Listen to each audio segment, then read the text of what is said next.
అందరికీ నమస్కారం. ముందుగా అందరికీ కూడా నూతన సంవత్సర శుభాకాంక్షలు. రాబోయే సంవత్సరం అంతా కూడా రాష్ట్రం సుభిక్షంగా ఉండాలి. ఏదైతే మన దార్శనికులు శ్రీ నారా చంద్రబాబు నాయుడు గారు ఎప్పుడు కూడా పేదవాడు బాగుండాలి, ఆర్థికంగా స్థిరపడాలని లక్ష్యంతో పనిచేస్తారో వారి యొక్క గైడెన్స్లో ప్రతి ఒక్క రాజకీయ నాయకుడు అవ్వచ్చు, ఆఫీసర్ అవ్వచ్చు, అందరూ కూడా కష్టపడి పనిచేసి ఆ దిశగా ముందుకు వెళ్లాలని, ఉపాధి కల్పన కోసం ఏదైతే నారా లోకేష్ గారు కష్టపడతా ఉన్నారో అది కూడా 100కి 100% ఈ సంవత్సరంలో అమలు వైపు రావాలనేసి, గ్రామాలు అభివృద్ధి చెందాలి, రాష్ట్రం బాగుండాలని అనిశలు కోరుకునే పవన్ గారి యొక్క ఆలోచనలు, అలాగే వికసిత్ భారత్ అని చెప్పేసి మోడీ గారు మంచి ఆలోచనతో ఈ దేశాన్ని ముందు తీసుకెళ్తా ఉన్నారు. వీరందరి యొక్క లక్ష్యం ఈ దేశం, ఈ రాష్ట్రం సుభిక్షంగా ఉండాలి. ముఖ్యంగా ఆంధ్రప్రదేశ్ రాష్ట్రం ఏదైతే 1924లో 30 సంవత్సరాలు వెనక్కి వెళ్ళిపోయిందో పునర్నిర్మించుకుంటా ఉన్నాం. బ్రహ్మాండంగా ఈ 18 నెలలు ఒక సుపరిపాలన అని చెప్పి ఈ కూటమి ప్రభుత్వం అద్భుతంగా పరిపాలించిన విషయం అందరం కూడా చూశాం. గౌరవ ముఖ్యమంత్రి గారు ఎప్పుడు కూడా ఇచ్చిన ప్రతి మాట నిలబెట్టుకోవాలి, అలాగే అన్ని సంక్షేమ పథకాలు క్షేత్రస్థాయిలో అమలు అవ్వాలి. అభివృద్ధి సంక్షేమం రెండు కళ్ళగా భావిస్తారు కాబట్టి ఆ రెండు ఎప్పుడు కూడా, అందుకే ఆయన హెల్దీ వెల్దీ హ్యాపీ ఎన్వైరన్మెంట్ అని చెప్తా ఉంటారు. అందరూ కూడా అలాంటి ఎన్వైరన్మెంట్లో ఉండాలని లక్ష్యంతోనే పనిచేస్తాం. అందుకని ఈరోజు జనవరి 1న ఏదైతే మా అధికారులు ముఖ్యంగా మా special chief secretary Sai Prasad గారు, అలాగే మా సీసీఎల్ఏ జయలక్ష్మి గారు ఏదైతే గైడ్లైన్స్ ఇచ్చారో 22A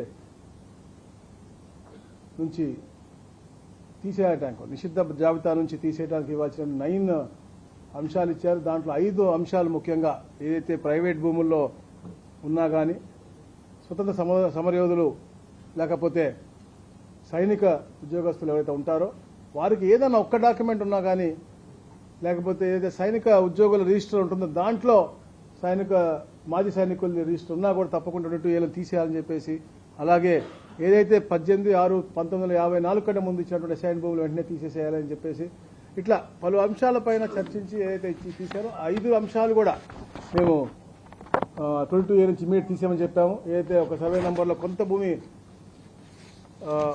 ఏదైనా ఎండోమెంట్స్లో ఉంటే పూర్తిగా ఇవ్వడం కానీ ఇట్లా అన్నీ కూడా చేయమని చెప్పాం. చుక్కల భూములు, అలాగే ఏదైతే సర్వీస్ ఇనామ్ ల్యాండ్స్ ఉన్నాయో అవి జియోఎంలో పెట్టి ఈ నెలలో అవి కూడా క్లియర్ చేయాలని చెప్పేసి మేము ఒక ఆలోచనలోకి వచ్చాం.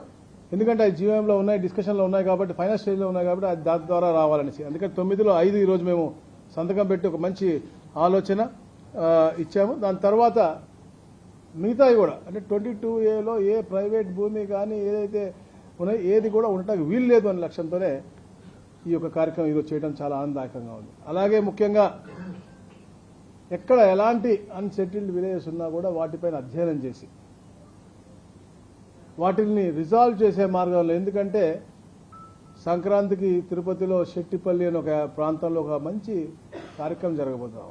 ఎప్పటి నుంచో చూస్తా ఉన్నా, దాదాపుగా 2111 మంది కుటుంబాలు 2111 కుటుంబాలు ఎన్నో సంవత్సరాల నుంచి, స్వతంత్రం వచ్చినప్పటి నుంచి కొట్లాడుతూ ఉన్నారు దాని మీద. అలాంటి అన్సెటిల్డ్ ఇనామ్ విలేజ్ని సెటిల్ చేసి, ఎస్టేట్ విలేజ్ని